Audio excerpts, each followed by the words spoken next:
Ito yung Sitio Nabong sa Barangay Maysulao, Kalumpit, Bulacan. Sabi ng mga residente rito, dati itong malawak na sakahan. Pero ngayon, mistula na itong dagat dahil sa lalim ng tubig. Para malaman ang buong kwento, sasadyain ko ang isa sa pinakamatagal ng residente rito.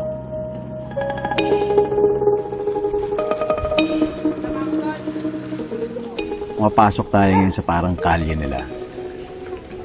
Mahabang kalye dito, mga poste pa ng kuryente. May kotse yung nakapark. Nakalubog ilang taon na. God bless Kalumpit. To love and to serve.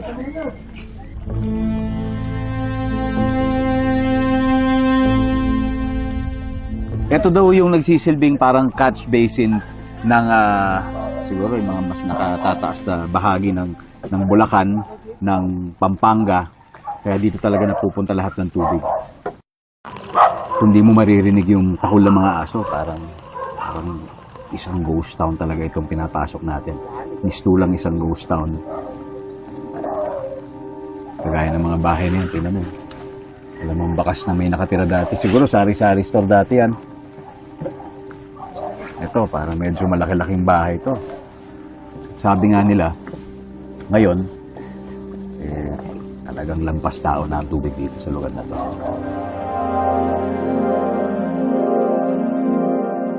Itong dinadaanan natin, parang ito yung isa sa mga main streets nila, mga kalsada talaga. Kasi ito, may poste, oh.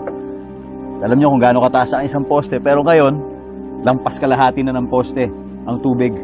Ang tanong, may ilaw pa kaya yung mga yan? May kable. Napakalawak. Gandun. Gandun tubig. Kung tignan mo dun sa kabila, marami pa rin mga bahay. May mga punong yan ang simbolo na parang kahit ano talaga ilagay mo dyan. Wala, hindi na mabubuhay. Pwede na mga isda. Habang nasa bangka, nakasalubong at nakausap ko ang ilang residente. Ano oras po bumababa yung tubig? Hindi po bumababa eh. Pati mga aso nag-adjust.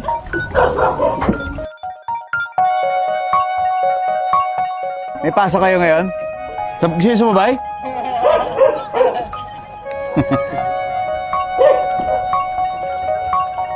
Ang bangkerong si Christian, ikwinento ang mahabang taon nilang pagtitiis sa ganitong sitwasyon. So bawat isang bahay, kailangan may bangka sila? Kawawa ka dito pagka wala kang bangka. Dito na kayo lumaki? So, noong bata ka, ganito na? Hindi. Hindi pa. Pala yan. Well, bigla na tumasok yung tubig siya.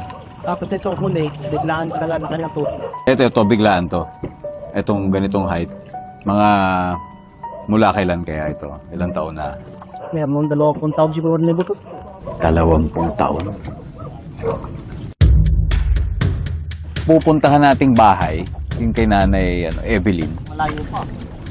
Mas malalim din. Pero doon talaga sila nakatira. So binabiyahe niya to araw-araw. Malakas na ay matanda na sa kapagka. Dati pamarunong magbangkay na ito.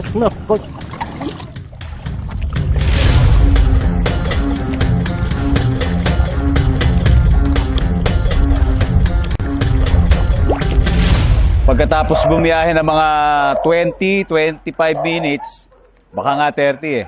Eto, malapit na tayong makarating sa bahay ni Nanay Evelyn para kamustahin siya. Makalipas ang halos kalahating oras, nakilala ko ang 75 taong gulang na si Nanay Evelyn.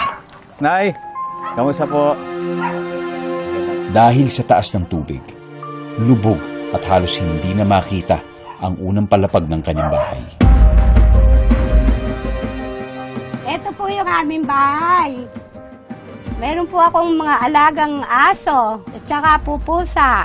Ang first floor po, lubugan tao. Ang second floor po, dati po hanggang puwit. Ngayon po hanggang tuhod. Hindi po siya bumababa. Minsan po, bababa ng isang dangkal, lalaki naman po kinabukasan. Kaya hindi po kami nawawalan ng tubig. Ilang taon pa kaya daranasin ni Nanay Evelyn ang ganitong kalbaryo? Ano ho ba dati itong lugar? Hindi naman po bumabaha dito dati. Nagumpisa na pong bumaha, pero nawawala. Ibig sabihin, nakakapagtanim pa po ng mga halaman. Yung baha ho noon dati, noong mga 1990s, gano'ng kataas ho dati? Baba lang po. Hanggang tuhod, hindi ho. Ay, hindi po. Mas mababa pa. Kumbaga sa kuwan po, ilalim, bagya lang sa lupa.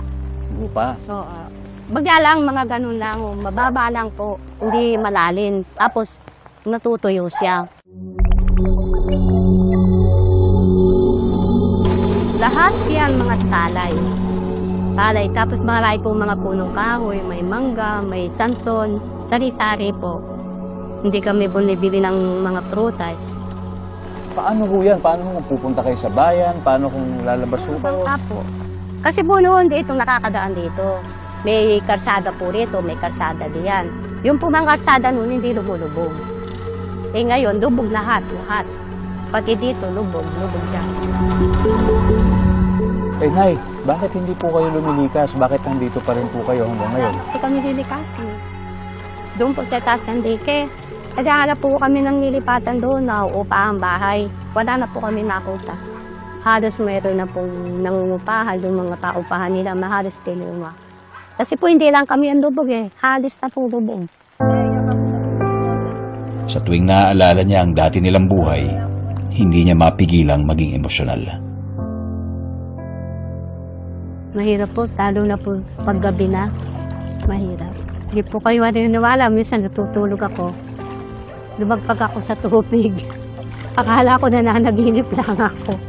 Nung pong masisid yung mukha ko sa tubig, nagising ako. Sabi ko doon sa anak ko, huwag mo akong patutulogin dito. Baka managinip uli ako. Malunod na ako.